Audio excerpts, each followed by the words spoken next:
Jennifer Lopez, 52, is supporting her man. She was seen visiting her fiancé, Ben Affleck, 49, on the set of an Untitled project between him and Nike.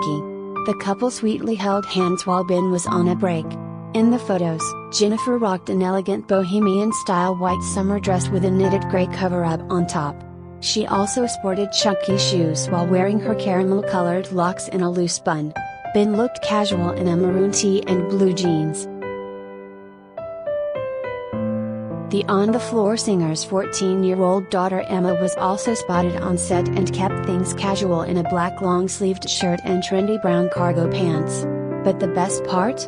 The mother and daughter pair also adorably held hands while taking a stroll to see Emma's future stepfather.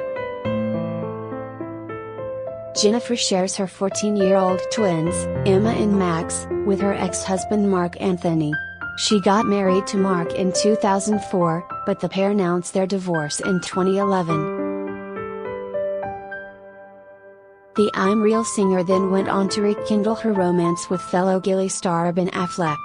Once known as a Hollywood power couple called Bennifer from 2002 to 2004, they got back together in 2021.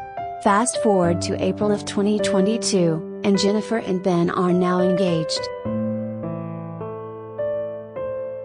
Emma and Max are growing up fast, and Ben has 3 children, Violet, 16, Serafina, 12, and Samuel, 9, with his ex-wife Jennifer Garner.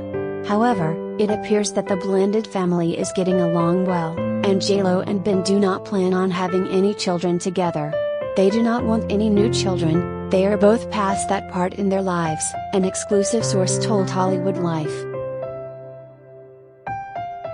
Ben and J.Lo came back into each other's lives with a full brood of children, and they are so blessed because they are all really good kids. They are focusing on raising them to be good adults now, and the party of 5 is enough for them, the insider added. It looks like the family dynamic between everyone has been peaceful, and there are no harsh feelings between J.Lo and Ben's ex. They are really trying to make this a blended family, and Jennifer Garner finds this to be amazing. She doesn't mind at all when the kids go over to spend time with their father and J.Lo because it gives her some alone time too, which is so rare for her, the source also explained.